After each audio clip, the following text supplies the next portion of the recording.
Hello everyone, welcome to Crystal IQ knowledge. इस video में हम पढ़ेंगे क्लास 11th। जो आपकी क्लास 11th है उसका जो Indian constitution at work book है उसका चैप्टर 7 फेडरलिज्म। तो इससे पहले वाले हम एग्जीक्यूटिव, लेजिस्लेचर, जुडिशरी सबके बारे में समझ चुके हैं। फेडरलिज्म में ना सेंट्रल एंड स्टेट गवर्नमेंट जो होती है उनकी पावर्स का डिवीजन होता है। एक होती है हमारी यूनियन गवर्नमेंट, ठीक है, जो नेशनल लेवल पे काम करते हैं। और जो बाकी सारे अलग अलग स्टेट्स में होती है स्टेट गवर्नमेंट, जो कि स्टेट के रिलेटेड डिसीजंस वगैरह लेते हैं, उनके लिए कानून बनाते हैं। देखिए आप पॉलिटिकल मैप जो हमारी जो पॉलिटिकल मैप दिया गया है नेक्स्ट 2 पेजेस में, तो 1947 का इंडिया, जब अंग्रेज हमें छोड़ कर के गए थे 200 साल तक रूल करने के बाद में, ठीक है, तो उसका मैप दिया गया है। और 2017 के जब हमारा इंडिया जो है उसका मैप दिया गया है। तो ना बहुत ही सारे चेंजेस देखने को मिले, ठीक है, जब भारत को छोड़ के गए थे अंग्रेज, जब हमें आज़ादी मिली थी, एक तो पार्टीशन हो गया था हमारे देश का, है ना? तो पाकिस्तान डिवाइड हो गया था, कम्युनल वॉयलेंस देखने को मिला था, बहुत सारे लोगों की डेथ हुई थी उस टाइम पर। और पॉवर्टी थी, बहुत ज़्यादा गरीबी थी हमारे देश में, और एजुकेशन लेवल भी बिल्कुल डाउन था, तो बहुत सारे चैलेंजेस थे भारत के सामने, ठीक है? तो बाउंड्रीज़ जो है स्टेट्स की, तो ये भी चेंज हुई। तो कई सारे मतलब कि कई सारे चैलेंजेस थे, उसमें से एक भी ये था कि बाउंड्रीज़ किस तरीके से डिफाइन करनी है स्टेट्स की, है ना? कुछ लोग कहते थे कि जो ना रिलीजन के बेसिस पे या फिर ऐसे डिवाइड कर दो, या लैंग्वेज के बेसिस पे डिवीजन कर दें, ठीक है, लैंग्वेज के बेसिस पे कहते थे। और जो जैसे कि अभी गुजरात है वहाँ पर गुजराती बोली जाती है, महाराष्ट्र है वहाँ पर मराठी बोली जाती है, तो लैंग्वेज के बेसिस पे डिवीजन कर दें। पर हमारे जो फ्रीडम फाइटर्स थे, इन जो कॉन्स्टिट्यूशन मेकर्स थे, उनको भी थोड़ा फ़ियर था कि कहीं ये लैंग्वेज के बेसिस से डिवाइड किया तो फिर से इंडिया जो है उसमें जो यूनिटी पे खतरा ना पड़ जाए, क्योंकि रिलीजन की वजह से तो डिवीजन हो ही चुका था। तो टाइम के साथ-साथ बाउंड्रीज़ भी बदली गई जो स्टेट्स की, और नए स्टेट्स भी क्रिएट किए गए, जैसे कि 2000 से जो 2014 में तेलंगाना क्रिएट किया गया था, आंध्र प्रदेश से अलग करके। ओके, 2000 में जो है उत्तराखंड और यूपी जो है उनको अलग किया गया था। बिहार, झारखंड ये नए स्टेट्स बनाए गए थे, है ना? तो कई सारी चीज़ें चेंज होती गईं, और नंबर ऑफ स्टेट भी बदलते गए, जैसे कि अभी जो है हमारे देश में 28 स्टेट्स हैं और 8 यूनियन टेरिटरी हैं। जो जम्मू एंड कश्मीर है उसको यूनियन टेरिटरी बना दिया है। यूनियन टेरिटरी का मतलब हुआ कि वो गवर्नमेंट जो है, सेंट्रल गवर्नमेंट उनके डायरेक्टली कंट्रोल में आती, वहाँ का एडमिनिस्ट्रेशन पार्लियामेंट देखती है। ओके, गवर्नर के थ्रू प्रेसिडेंट के अंदर आ जाता है वो। तो अभी जो है अगर वो 29th स्टेट बन जाएगा, अगर उसको जो स्टेटहुड मिल जाता है, सुप्रीम कोर्ट ने बोला है कि जम्मू एंड कश्मीर को स्टेटहुड देना है, ठीक है? तो फिर कितनी हो जाएँगी हमारे पास, 7 यूटी हो जाएँगी और 29 स्टेट्स हो जाएँगे। इंडिया जो है जब इंडिपेंडेंट हुआ था तब ना बहुत सारी प्रोविंसेस थी, जो कि ब्रिटिश गवर्नमेंट थी, उनके उन्होंने ना ऑर्गनाइज़ की थी एडमिनिस्ट्रेटिव कन्वीनियंस के लिए। तो ना ब्रिटिश थे, उन्होंने भी छोटे-छोटे अलग-अलग डिवाइड करके रखा था ताकि वो ढंग से एडमिनिस्ट्रेशन कर सकें हमारे देश में, है ना? रूल कर सकें। तो प्रोविंसेस मतलब भी स्टेट्स ही होता है। कनाडा में जो स्टेट्स होते हैं उनको प्रोविंसेस कहते हैं। तो प्रिंसली स्टेट जो थे, मतलब कि जिसमें राजा-महाराजा का रूल था, पर वो भी ब्रिटिश के अंडर ही थे। उनको भी मर्ज किया गया हमारे जो न्यूली इंडिपेंडेंट इंडिया में, इंडियन यूनियन में, ओके? अब जब हमारा भारत आज़ाद हुआ था, तो बेसिक सी बात थी कि हमारे यहाँ डेमोक्रेसी आएगी, डेमोक्रेसी होगी तो इलेक्शन होंगे, है ना? इलेक्शन होगा तो ये राजा-महाराजा की पावर्स तो खत्म हो जाएँगी। तो इनको ये लोग जोड़े जाएँ इंडिया में, कोई नाटक ना करे, तो ये सब चीज़ें भी बहुत चैलेंजिंग थी। जो सरदार वल्लभ भाई पटेल थे, उन्होंने सबको जो है यूनाइट किया भारत को, ओके? जो प्रिंसली स्टेट थे उनको मर्ज करवाया। फिर ना नई प्रोविंसेस थी वो सब जॉइन की गई, फिर हमारा मैप तैयार हुआ। तो बाउंड्रीज़ जो थी स्टेट की वो भी कई बार चेंज कर दी जाती है। तो पूरे टाइम पीरियड में ना बाउंड्रीज़ बस नहीं, स्टेट्स के नाम भी चेंज कर दिए जाते हैं। जैसे कि जैसे स्टेट के लोग चाहते हैं ना वैसे ही उनका नाम कर दिया जाता है। जैसे कि मैसूरू पहले नाम था कर्नाटका का, अब कर्नाटका बोलते हैं हम। मद्रास बोलते थे पहले तमिलनाडु को, अब क्या बोलते हैं? तमिलनाडु बोलते हैं, ठीक है? तो मैप में ना कई सारे चेंजेस देखने को मिलेंगे आपको। 70 इयर्स में इतने सारे चेंजेस हुए हैं हमारे देश में। अब हमारा देश जो है ग्रोथ भी हो रही है, ठीक है? तो फंक्शनिंग ऑफ फेडरलिज्म जो है और चीज़ें हम समझेंगे, तो मैप से भी हमको जो फेडरलिज्म है उसके बारे में जानने को मिलता है। फेडरलिज्म में डिवीज़न ऑफ पावर हो जाता है यूनियन गवर्नमेंट और स्टेट गवर्नमेंट के बीच में। इस चैप्टर को पढ़ने के बाद ना आप कई सारी चीज़ें समझ जाओगे, जैसे कि फेडरलिज्म क्या होता है और फेडरल प्रोविंसेस जो हमारे संविधान में किस तरीके से दिया गया है ना? और इश्यूज़ क्या-क्या आते हैं, कई बार ना सेंटर एंड स्टेट बहुत ज़्यादा लड़ जाते हैं। हमने देखा था जब सेंटर एंड स्टेट की फाइट हो जाती है, सेंट्रल गवर्नमेंट और स्टेट गवर्नमेंट की, तो ओरिजिनल जुरिसडिक्शन की पावर होती है सुप्रीम कोर्ट के पास में। Only Supreme Court of India ही जो है इनके मैटर को सुलझा सकते हैं, क्योंकि यहाँ पर फेडरल पावर्स का इश्यू भी आ जाता है। जब इनके बीच में पैसे का डिस्ट्रीब्यूशन होता है ना, स्टेट के बीच में और सेंट्रल के बीच में, सेंट्रल गवर्नमेंट के बीच में, तो इसको फिस्कल फेडरलिज्म कहते हैं। ठीक है, तो स्पेशल प्रोविजंस जो स्टेट्स को दिए गए हैं, कुछ स्टेट बहुत बैकवर्ड हैं, ठीक है? और कई स्टेट हैं जहाँ पर जो जनजाति कम्युनिटी जो ट्राइब होते हैं ना, तो वो बहुत ज़्यादा हैं। जैसे कि नॉर्थ ईस्टर्न रीजन की बात करें हम अपनी, तो वहाँ पर जो है ट्राइब बहुत सारी रहती है ना? कुछ स्टेट बैकवर्डनेस की वजह से, और कुछ स्टेट जो होते हैं जैसे कि इंटरनेशनल बाउंड्रीज टच करते हैं ना, जैसे कि अरुणाचल प्रदेश हो गया, सिक्किम हो गया, और जैसे उत्तराखंड हो गए, तो इस तरफ जो है पूरी इंटरनेशनल बाउंड्रीज लगती हैं। तो कुछ स्टेट्स जो है ना उनको स्पेशल प्रोविजंस दिए गए हैं, कुछ स्पेशल पावर दी गई है उनको। इसी को हम असिमेट्रिकल फेडरलिज्म भी कहते हैं। जब कुछ, और सिमेट्रिकल मतलब सब सेम सेम पावर सभी स्टेट को, और हमारे यहाँ असिमेट्रिकल फेडरलिज्म देखने को मिलता है, एसिमेट्रिकल भी कह सकते हो, क्योंकि किच कुछ स्टेट को जो है हिस्टोरिकल कंपोज़िशन और थोड़ा उनकी जो है हिस्टोरिकल फीचर वगैरह वो सारी चीज़ें देख कर के उनको स्पेशल जो कुछ फीचर्स दिए गए हैं। अब ये देखो हमारा भारत जो है 1947, इसमें ना आप देखो 1947 में जब हमारा भारत था, तो इसमें देखो ये वेस्ट पाकिस्तान था और ये जो है ईस्ट पाकिस्तान बना था। ईस्ट पाकिस्तान था और ये वेस्ट पाकिस्तान था। फिर 1971 की वॉर में क्या हुआ कि बांग्लादेश जो है ये क्रिएट हो गया, ईस्ट पाकिस्तान को खत्म कर दिया। आज के टाइम पर जो है बांग्लादेश में अलग ही सिचुएशन पड़ी है, मतलब कि पूरी सिचुएशन खराब हो गई है। एक तो ये पूरा इंडिया से बॉर्डर रखते हैं, इस तरफ जो है पाकिस्तान यहाँ पर टेररिज्म फैलाता रहता है, ओपीएम वगैरह नशे की चीजें यहाँ पे जो है ड्रोन के थ्रू और जमाने भर की चीजों के थ्रू यहाँ पर भेजता रहता है, पंजाब साइड होके कश्मीर में जो है गड्ढे खोद खोद के वो लोग घुसने की कोशिश करते रहते हैं टेररिस्ट, ठीक है? टेररिस्ट की नर्सरी भी कह सकते हैं इसको। और यहाँ पे है जो चाइना अपनी अलग हरकतें करता है, कहीं भी जो है टेंट बना लेता है और कहता है कि ये एरिया मेरा है, ओके। नेपाल जो है चाइना का कार्ड प्ले करता है। अगर उसको इंडिया से फेवर चाहिए पड़ता है ना, चाहिए होता है, तो वो चाइना की तरफ टिल्ट हो जाता है, ताकि इंडिया को जो है अपनी तरफ, मतलब इंडिया का से फ़ायदा ले सके। यहाँ पर ये भूटान दिए गए हैं, ये म्यांमार है, ये म्यांमार में तो जब देखो बर्मा कहते हैं अब, यहाँ पर जो है मिलिट्री रूल ही बना रहता है। बांग्लादेश चाइना की इन्फ्लुएंस में जो आया उसके हाथ पे कटोरा आ ही जाता है। जैसे कि पाकिस्तान को ऑलरेडी कटोरा पकड़ा चुका है, एकदम उनकी इकोनॉमी गड्ढे में चली गई है। श्रीलंका को बर्बाद कर ही चुका है, डेथ ट्रैप पॉलिसी खेलता है। इतना उधार दे देता है, इतना उधार दे देता है कि सामने वाला उधार चुका ही ना पाए। अब बांग्लादेश जो है, ये फिर से पाकिस्तान के इन्फ्लुएंस में आ गया है। इवन जब 1971 की वॉर जो है 93,000 जो सोल्जर्स ने सरेंडर किया था इंडिया के सामने, तब बांग्लादेश का क्रिएशन हुआ था। यहाँ पर बांग्लादेश जो पाकिस्तान की सेना ने बहुत ज़्यादा इनके ऊपर अत्याचार किया था, यहाँ के बंगला लोगों के ऊपर। तो अभी बांग्लादेश फिर से उन्हीं के साइड होता जा रहा है। तो कई सिचुएशन देखने को मिल रही हैं। वैसे तो 1947 की बात कर रहे हैं, फिर ना कई सारे चेंजेस हुए ना, तो यहाँ देखो सेंट्रल इंडिया था, यहाँ पर मध्य प्रदेश बन गया, है ना? तो हमारे देश में कई सारे चेंजेस देखने को मिले। अब ये देखो ये वाला जो पॉलिटिकल मैप है हमारे भारत का, तो आज का भी कह सकते हो आप इसको, है ना? तो यहाँ पर देखो अब इस तरीके का है, ये पाकिस्तान है, ये बांग्लादेश है, नेपाल है, ठीक है, भूटान है, यहाँ पर जो है ये म्यांमार है। ओके, तो अभी देखो कितने सारे स्टेट्स क्रिएट हो गए हैं ना, तो लैंग्वेज के बेसिस पे भी क्रिएट किया गया है स्टेट्स को। तो ये आज के पॉलिटिकल मैप में देखने को मिलता है। अब फेडरलिज्म होता क्या है? यूएसएसआर के बारे में शायद आपने सुना हो, तो यूनियन सोवियत सोशलिस्ट रिपब्लिक, पहले ना इसमें कई सारे देश थे और रशिया इसमें सबसे बड़ा देश था।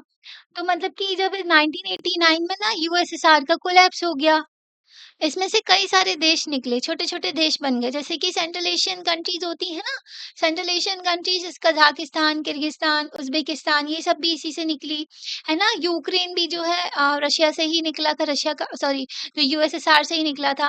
तो यूएसएसआर की लेगेसी को कंटिन्यू कौन कर रहा है? रशिया कर रहा है। तो रशिया अभी भी जो है इसको वो ग्लोरी अपनी वापस लेकर के आना चाहता है। जैसे यूएसएसआर उस टाइम पर बहुत बड़ी वर्ल्ड की सुपर पावर माना जाता था, यूएस को ये टक्कर देता था। आज के टाइम पर रशिया है, ठीक है? तो कई सारी इंडिपेंडेंट कंट्रीज़ आईं, रशिया उसमें से सबसे बड़ी कंट्री थी, तो ब्रेक हुए थे कई सारी मतलब इसके रीज़न्स थे रशिया के जो यूएसएसआर के टूटने के। क्या रीज़न्स थे? Excessive centralisation of power. एक पर्सन जो है यहाँ प जो जैसे कि एक जो पर्टिकुलर पर्सन है उसके पास खूब सारी पावर है और छोटे-छोटे पर्सन है, उनके पास में कोई पावर्स ही नहीं है, ठीक है? तो सारे के सारे डिसीजंस यही ले रहे हैं, तो कंसंट्रेशन ऑफ पावर देखने को मिल रही थी एक ही जगह पर और डोमिनेशन देखना था रशिया का। रशिया ना सबसे बड़ी कंट्री था, तो उसके उसका जो है डोमिनेशन चल रही थी, उसकी दादागिरी चल रही थी दूसरे रीजन्स के ऊपर और इनकी जो दूसरे रीजन थे, उनकी जो है इंडिपेंडेंट लैंग्वेज थी, उनका खुद का कल्चर था, जैसे कि उज़्बेकिस्तान हो गए, ठीक है?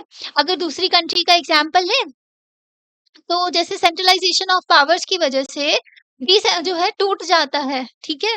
जो जैसे कि यूएसएसआर जो है ये ब्रेक हो गया, तो ये एग्ज़ाम्पल बताया गया है आपको। सम अदर कंट्री जैसे कि स्लोवाकिया, युगोस्लोवाकिया एंड पाकिस्तान में भी पूरी की पूरी पावर जो है वेस्ट पाकिस्तान रखा हुआ था और ईस्ट पाकिस्तान जो आज के टाइम पर जो है बांग्लादेश है, उसके पास में बिल्कुल पावर्स नहीं थी। वेस्ट पाकिस्तान जो है ईस्ट पाकिस्तान के ऊपर अत्याचार करता था।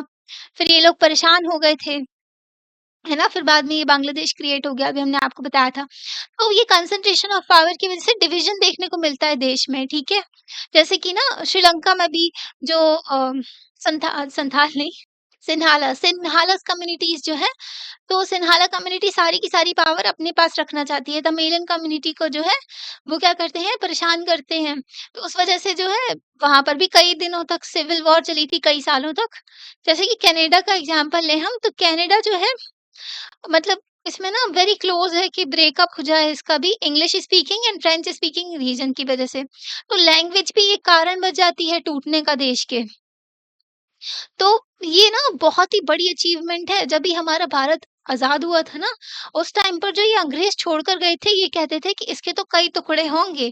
जो इतना बड़ा देश था ना हमारा, तो इसको ऐसे बोल रहे थे कि अभी तो इसके कई सारे टुकड़े होंगे। पर देखो आज भी जो 75 साल के बाद भी हमारा देश पूरा का पूरा यूनाइटेड है। तो ये बहुत बड़ी अचीवमेंट है और हमारी डेमोक्रेसी जो लार्जेस्ट डेमोक्रेसी कहा जाता है वर्ल्ड की, है ना? मदर ऑफ डेमोक्रेसी भी कहते हैं हमारे देश को। तो ये बहुत बड़ी अचीवमेंट है। अगर आप अपने नेबर्स को देखें ना, तो वहाँ पर मिलिट्री रूल आ गया था, मतलब वहाँ पर मिलिट्री ने पावर कैप्चर कर ली थी। पर हमारे देश में पूरा सेपरेशन देखने को मिलता है। पॉलिटिकल पावर पॉलिटिक्स वो जो पॉलिटिशियंस होते हैं उनके पास होती है। मिलिट्री जो है रक्षा करने का काम करती है हमारा, है ना? ऐसा नहीं है कि वो पॉलिटिक्स वगैरह ये सब पावर कैप्चर कर ले। जैसे जनता जुंता मिलिट्री कहते हैं जो म्यांमार में, तो म्यांमार की जो जनता मिलिट्री है ना, उनने जो सारे जो पॉलिटिकल जो लीडर थे उनको सबको जेल में डाल दिया और खुद पावर लेके बैठ गए। ठीक है? तो पेनफुल पार्टीशन के बाद में बहुत ही दर्दनाक जो हमारा देश टूट गया था, पाकिस्तान उससे अलग हुआ, तो उसके बाद में हम यूनाइटेड रहे इतने डिकेड्स तक, है ना? 7 डिकेड्स तक। डिकेड जो होता है 10 साल का होता है, तो 70 साल तक जो है इंडिपेंडेंट इंडिया वो भी यूनाइटेड रहा, ठीक है? तो ये अचीवमेंट कैसे हुआ? तो इसको फेडरल स्ट्रक्चर जो है उसका भी हम एक एग्जांपल दे सकते हैं कि फेडरल स्ट्रक्चर की वजह से हमने कंसंट्रेशन ऑफ पावर नहीं की। एक तो हमारे यहाँ डेमोक्रेसी थी, प्रॉपर इलेक्शन हुए, ओके, जनता अपने द्वारा चुने गए लीडर्स को जो चुनती थी, है ना? और लोगों का भरोसा भी बहुत था उस टाइम पर गवर्नमेंट पर, क्योंकि उस टाइम पर जो लीडर्स थे ना बहुत अच्छे थे। उन्होंने उन वो जानते थे आज़ादी की कीमत, तो उन्होंने पॉलिटिक्स को जो है ढंग से लेकर के चला। फिर बाद में ये करप्ट हो गए, है ना?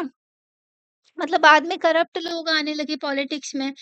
तो फेडरल स्ट्रक्चर जो हमारे यहाँ रहा, डिवीज़न ऑफ पावर की जो सेंट्रल एंड स्टेट के बीच में, तो इंडिया के कॉन्स्टिट्यूशन में, तो उसकी वजह से हमारे यहाँ जो है क्या रहा कि हमारी यूनाइटेड रहे हमारा भारत, है ना? तो सारी कंट्रीज़ जो अभी हमने पढ़ी, तो वो फेडरेशन थी पहले के टाइम पर, येट जो वो लोग ना यूनाइटेड नहीं रह पाए। जैसे कि यूएसएसआर जो है एक फेडरेशन था, उसमें कई सारे स्टेट एग्ज़िस्ट करते थे, पर वो स्टेट टूट गए और अलग-अलग कंट्री बन गए। तो जो हम अडॉप्ट करने के बाद भी फेडरल कॉन्स्टिट्यूशन, जो नेचर है फेडरल सिस्टम का एंड जो प्रैक्टिस है फेडरलिज्म की, वो भी इम्पोर्टेंट फैक्टर होता है। फेडरेशन आपने बना लिया ये ठीक है, पर किस तरीके से पावर का डिवीजन है, किस तरीके से उस फेडरलिज्म को प्रैक्टिस किया जा रहा है, ये भी बहुत इंपॉर्टेंट फैक्टर होता है। अभी यहाँ पर देखो वेस्ट इंडीज का एग्जाम्पल दिया है, आपने क्रिकेट टीम के बारे में सुना होगा, है ना, वेस्ट इंडीज के साथ में इंडिया के मैच भी होते हैं, है ना? तो जैसे कि इंडिया है वैसे ही वेस्ट इंडीज जो है कोलोनाइज्ड बाय द ब्रिटिशर्स। अब इसकी मजेदार कहानी है, पता है? जभी ना अरब क्या करते थे, अरब्स जो थे वो ना भारत से जो है मसाले वगैरह खरीद के, भारत का अच्छा अच्छा सामान खरीद के ना जो यूरोप में महंगे दामों में बेचा करते थे, बहुत महंगे दामों में। अब उनको पड़ गई थी आदत इंडिया के मसालों की, इंडिया के कपड़ों की, चीजों की, कई सारी चीजों की। अब यूरोप वाले ना इंडिया का रास्ता, इंडिया तक जाने का रास्ता खोजना चाहते थे, इंडिया तक जाने का। तो ना ये यूरोप वाले जो हैं इधर-उधर जो है जाने लगे, ठीक है? तो एक्सपेडिशंस भेजने लगे कि इधर जाके देखते हैं, तो इनको रास्ता नहीं पता था ना, तो फिर ये लोग क्या किए, जो नॉर्थ अमेरिका साइड गए, कई लोग सेंट्रल अमेरिका साइड गए, ठीक है? जो कैरेबियन आइलैंड्स होते हैं ना, छोटे-छोटे आइलैंड हैं, तो वहाँ पर जब ये लोग गए ना, इनको लगा वो इंडिया है। तो तो इसलिए इनका नाम जो है वेस्ट इंडीज़ पड़ गया ना। तो इन लोग ना मतलब इंडिया को खोजने के चक्कर में इन्होंने कई सारी कॉलोनीज़ बना ली थी अपनी। तो बाद में इनको दिखा हाँ यार यहाँ से अच्छा खासा फ़ायदा ले सकते हैं, तो उन्होंने इनको कैप्चर कर लिया। बुद्धि थी इनके पास में, यूरोप वालों के पास में, तभी तो दूसरे लोगों को अपना गुलाम बना के रख लिया, है ना? खेल गए। तो यहाँ पर 1958 में जो वेस्ट फेडरेशन बना वेस्ट इंडीज़ का, तो 1958 में कई सारे छोटे-छोटे आइलैंड जो स्टेट्स थे, वो लोग सब साथ में आके वेस्ट इंडीज़ का फेडरेशन बना लिए। ठीक है? तो वीक सेंट्रल गवर्नमेंट थी, मतलब कि सेंट्रल गवर्नमेंट के पास में ज़्यादा पावर नहीं है। पर इनकी जो इकोनॉमी है वो ईच जो है इंडिपेंडेंट है। ओके, अलग-अलग स्टेट्स जो है उनकी इकोनॉमी जो है इंडिपेंडेंट है। ओके, जो फीचर है पॉलिटिकल कंपटीशन रहेगा यूनिट्स के बीच में, ठीक है? फॉर्मल डिसोल्यूशन भी हो सकता है, मतलब फेडरेशन को ये लोग खत्म भी कर सकते हैं। 1962 में इन्होंने खत्म भी कर दिया था ये जो फेडरेशन था। लेटर 1973 में ट्रीटी ऑफ चिकूगरमास जो हुई मतलब ये वाली ट्रीटी हुई, इन्होंने समझौता किया फिर से और इंडिपेंडेंट आइलैंड जो थे उन्होंने एस्टैब्लिश की जॉइंट अथॉरिटी, मतलब एक अथॉरिटी बनाई इन्होंने ताकि इनका कॉमन लेजिस्लेचर हो, मतलब कि लॉ मेकिंग जो है इनका कॉमन हो। एक कोई जो लेजिस्लेचर बॉडी है वो लॉ बनाएगी, सारे स्टेट के ऊपर इम्प्लीमेंट होगी वो। ओके, सुप्रीम कोर्ट भी इनका कॉमन हो, कॉमन करेंसी हो, बहुत ही इंपॉर्टेंट चीज़ है common currency, common law making authority और जो जुडिशियल जजमेंट के लिए सुप्रीम कोर्ट बनाया इन्होंने। कॉमन मार्केट भी हो गया इनका, जिसको करेबियन कम्युनिटी कहने लगे और करेबियन कम्युनिटी जो है इनके पास में कॉमन एग्जीक्यूटिव भी हो गए, तो एक देश की तरह ही रहने लगे ये लोग, इसलिए इनको वेस्ट इंडीज कहने लगे, है ना? कई सारे स्टेट्स मिलके आ गए, हेड्स ऑफ द गवर्नमेंट भी हो गए, मेंबर्स जो है डिफरेंट कम्युनिटी के, मतलब कि जो अलग अलग जो इनके स्टेट्स थे ना उसके जो हेड ऑफ द गवर्नमेंट थे वो सब साथ में आकर के एग्जीक्यूटिव का पार्ट बन गए। यूनिट्स जो थे इसमें ना तो ये साथ में रह सकते, तो ना तो ये एक देश की तरह रह पाते हैं, ना ही ये अलग रह पाते हैं। तो जैसे-तैसे ये लोग काम चला रहे हैं ना फेडरेशन बना कर के। इंडिया को देखें तो यहाँ पर जो है India is a land of continental proportion and immense diversity. तो हमारे देश में तो बहुत ही ज़्यादा डाइवर्सिटी देखने को मिलती है ना, इतनी सारी तो लैंग्वेजेज़ हैं। अगर जो है ना सर्वे किया जाता है तो मिनिस्ट्री ऑफ होम अफेयर्स करी थी, तो उन्होंने बताया था 19,500 तो हमारे यहाँ बोलियाँ बोली जाती हैं इतनी सारी। 20 मेजर लैंग्वेजेज़ हैं, मतलब कि बहुत सारे लोग जो बोलते हैं ना लैंग्वेजेज़, तो उसमें से 20 मेजर लैंग्वेजेज़ हैं। सेवरल हंड्रेड्स जो हैं माइनर लैंग्वेजेज़ हैं, मतलब कि कुछ जो है थोड़े-थोड़े लोग बोलते हैं। हमारे यहाँ पॉकेट्स ऑफ कल्चर एग्जिस्ट करता है। मतलब अगर देखें ना थोड़ी-थोड़ी दूर में अलग-अलग कल्चर, अलग-अलग फूड, तो कई सारी चीज़ें देखने को मिल जाती है। इसलिए तो इंडिया में जो है हर टाइप का, मतलब इतना सारा खाना है, इतने ज़्यादा डिफरेंट कल्चर है, तो डिफरेंट फेस्टिवल और कपड़े सब कुछ मिलता है ना? तो इससे क्या होता है हमारी इकोनॉमी को भी कंट्रीब्यूशन मिलता है, क्योंकि ना लोग अलग-अलग जगह घूमने जाते हैं, उनके कल्चर से अट्रैक्ट होते हैं, वो फूड भी पसंद करते हैं, उनका खाना, है ना? तो कपड़े वगैरह भी, तो इससे हमारी इकोनॉमी को भी कंट्रीब्यूशन मिलता है, क्योंकि जो सब लोग फिर खरीदते हैं एक-दूसरे की चीज़ें, हैं। तो सेवरल मेजर रिलीजन भी है हमारे देश में। अगर देखें तो कई सारे रिलीजन हैं हमारे देश में, कई सारे इंडिजीनियस पीपल हैं living in different parts of the country. Tribes की बात कर रहे हैं ये, जो कि बहुत ही पुराने टाइम से रह रहे हैं, है ना? और वो जो है अपना कल्चर भी फ़ॉलो करते आ रहे हैं। तो इतनी डाइवर्सिटी के बाद भी हम एक कॉमन जो मतलब लैंड में रह रहे हैं, कोई रह ही नहीं सकता।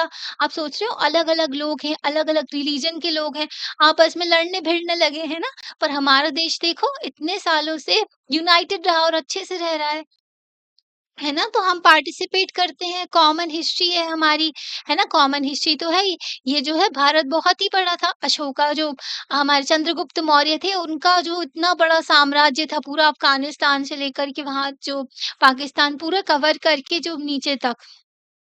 तो देखें तो हमारी कॉमन हिस्ट्री है पूरी, स्पेशली जब हमने भारत के लिए आज़ादी के लिए फाइट करी थी, पूरा देश यूनाइट हो गया था, है ना? तो क्विट इंडिया मूवमेंट वगैरह भी चले थे। तो हम ना शेयर करते हैं इम्पोर्टेंट फीचर्स भी, जैसे कि हमारे नेशनल लीडर्स जो हैं, वो एक भारत को विजुअलाइज़ कर लिया था ना, जैसे कि आप ना विजुअलाइज़ कर लो कुछ भी जैसे सोच रहे हो आप, है ना? तो अपनी इमेजिनेशन में आप सोच चुके हो कि इतना बड़ा हमारा देश है, इतना बड़ा भारत है, ठीक है? तो अपनी कंट्री को कि यूनिटी इन डाइवर्सिटी हमारे देश जो है यूनाइट रहेगा, डाइवर्स भी रहेगा। ओके, तो ये बहुत ही मतलब डिफरेंट चीज़ है कि इतना बड़ा देश यूनाइटेड है।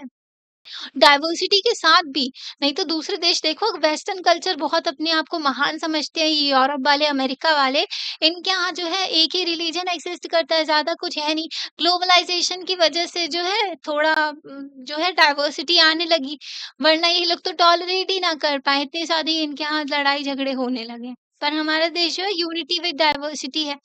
फेडरलिज़्म जो है इसमें ना कोई फिक्स्ड प्रिंसिपल्स नहीं है, मतलब कि वही फॉलो करने होंगे जो कि अप्लाई किए जाते हैं। सबकी डिफरेंट सिचुएशन हो सकती है, डिफरेंट जो हिस्टोरिकल सिचुएशन जो हिस्ट्री हो सकती है, तो उस हिसाब से हम फेडरलिज्म देखने को मिलता है। फेडरलिज्म अगर प्रिंसिपल के तौर पे देखें, प्रिंसिपल ऑफ गवर्नमेंट के तौर पे, तो ये इवॉल्व हुआ है, तो डिफरेंट सिचुएशन के थ्रू हम समझेंगे फेडरलिज्म को। अमेरिकन फेडरलिज्म की बात करें हम, तो फर्स्ट मेजर अटेम्प्ट था बिल्ड करना फेडरल पॉलिटी, मतलब कि जो डिवीजन किया था जो पावर्स का, डिफरेंट फ्रॉम जर्मन फेडरलिज्म अलग है, इंडिया का फेडरलिज्म अलग है। बस इसमें कॉमन फीचर क्या है, डिवीजन ऑफ पावर्स हो जाता है। ठीक है, तो कई आई की जो की आइडियाज है इसमें, जो कॉन्सेप्ट है एसोसिएटेड है फेडरलिज्म से। ओके,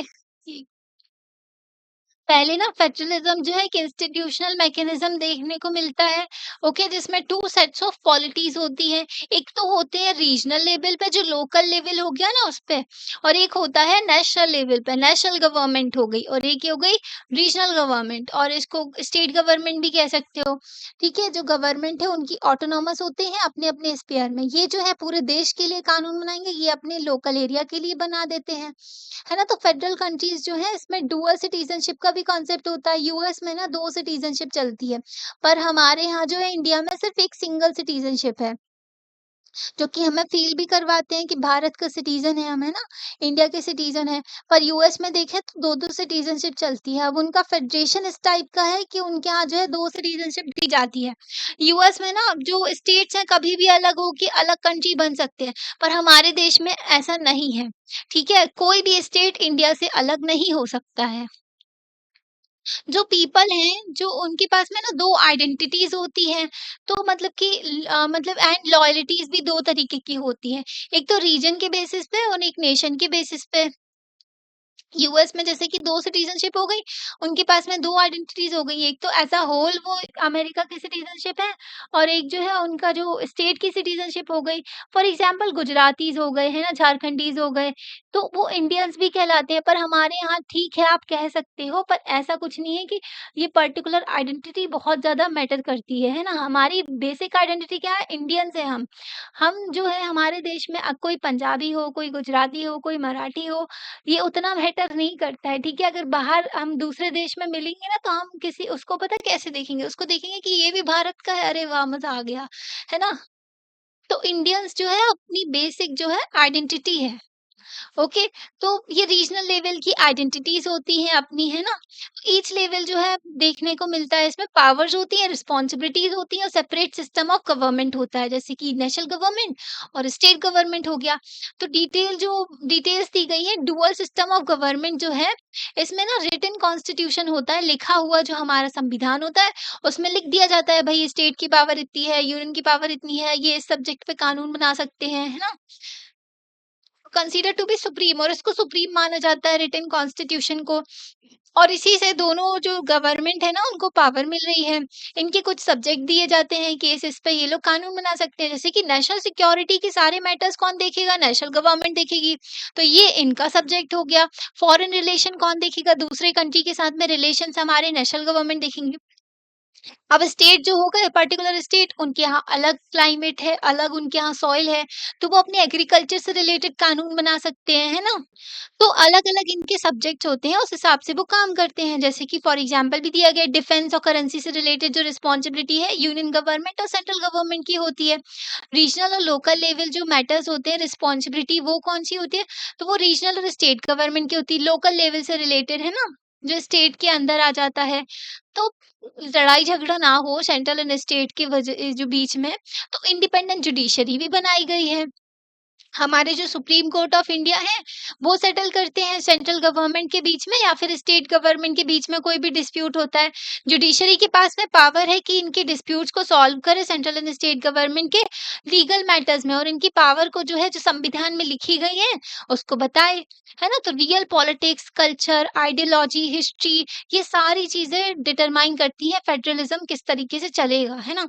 जो हमारी जैसे कि एक देश की पॉलिटिक्स, उनका कल्चर, उनकी जिस तरीके की विचारधारा है, किस तरीके से वो लोग सोचते हैं, है ना?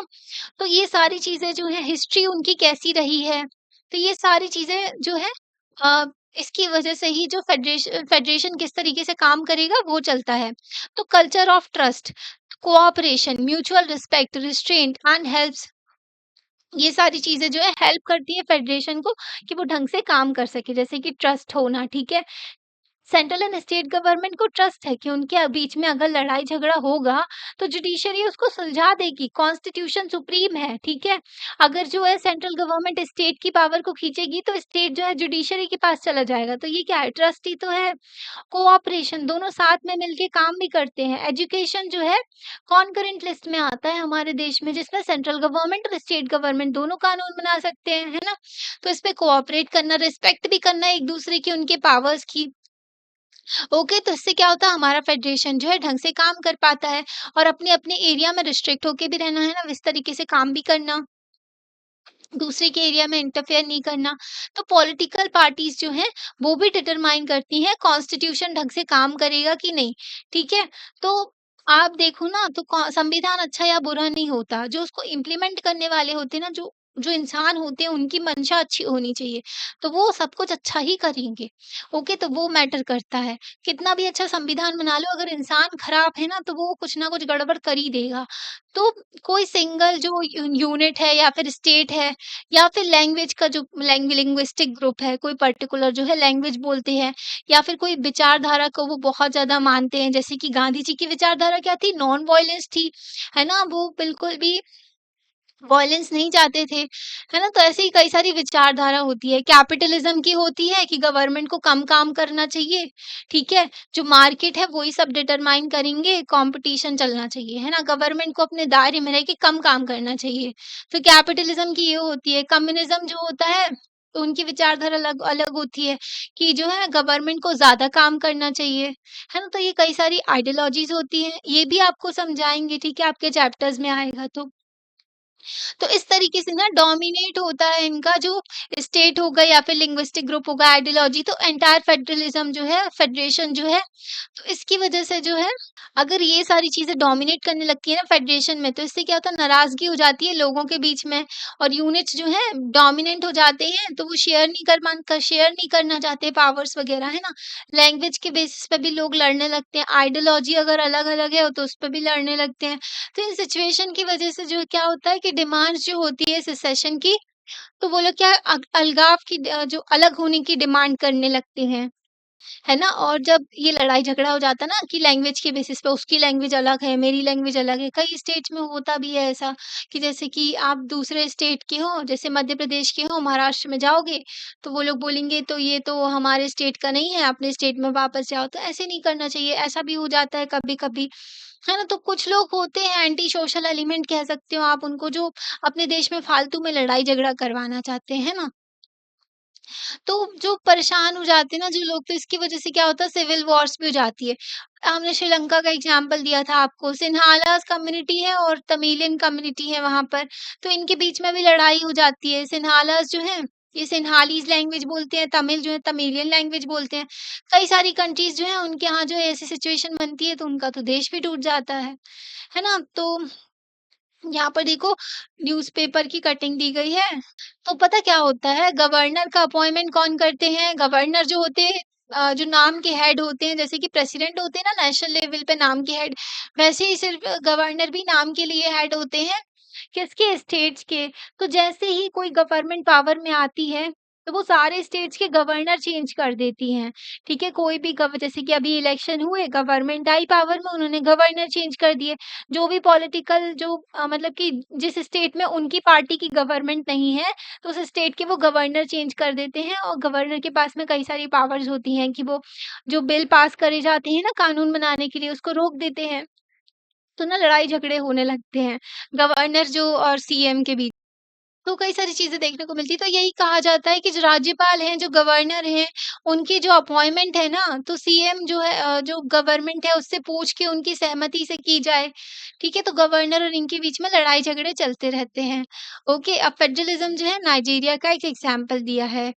तो जो ना अगर रीजन और वेरियस कम्युनिटी है एक दूसरे पर भरोसा नहीं करते हैं ना, जो ग्रुप वहाँ पर रह रही हैं, जो जनता वहाँ पर रह रही है अच्छा बताओ आपकी फैमिली में अगर ट्रस्ट नहीं होगा तो लड़ाई झगड़े होंगे, है ना? तो फेडरल अरेंजमेंट जो है वो भी फेल हो जाता है, यूनिटी नहीं हो पाती है वहाँ पर, साथ में वो लोग नहीं रह पाते हैं।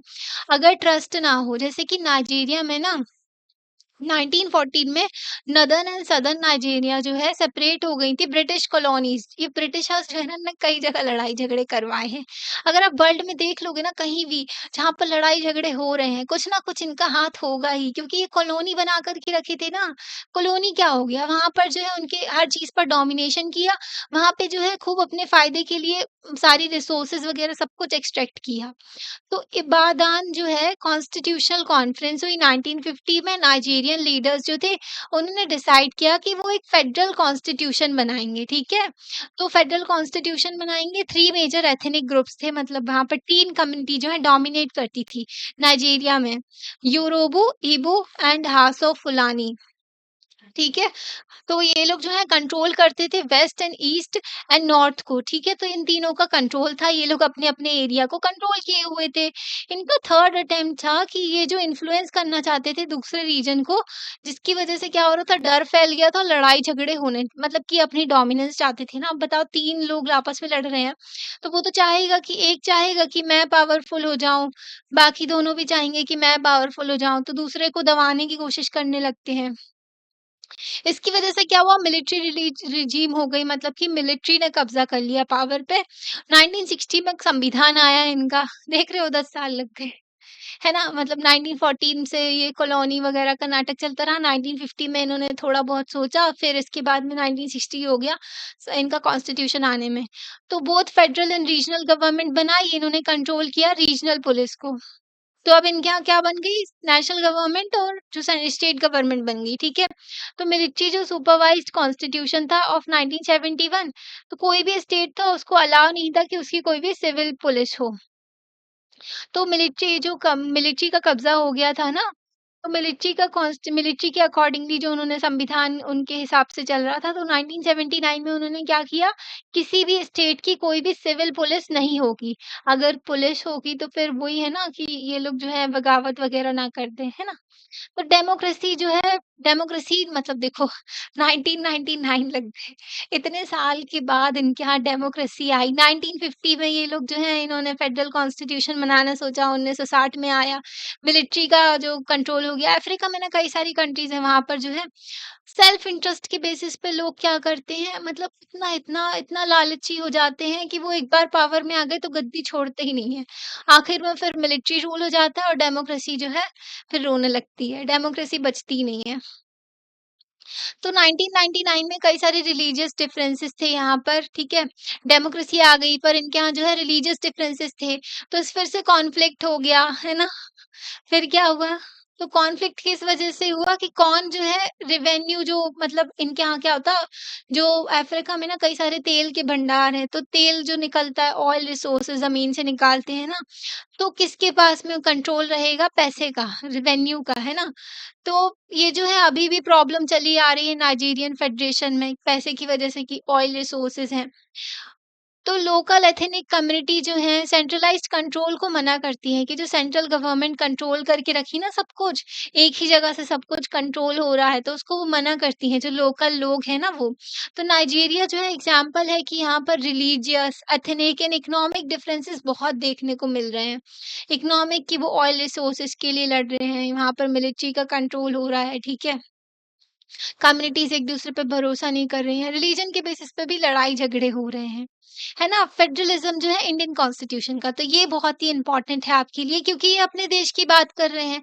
बेसिक चीज़ आपको अपने देश के बारे में सब कुछ पता होना चाहिए, थोड़ा-थोड़ा ओवरव्यू हर कंट्री के बारे में। मतलब दूसरे रीजन्स के बारे में रख सकते हो, पर अपने देश के बारे में आपको सब कुछ पता होना चाहिए।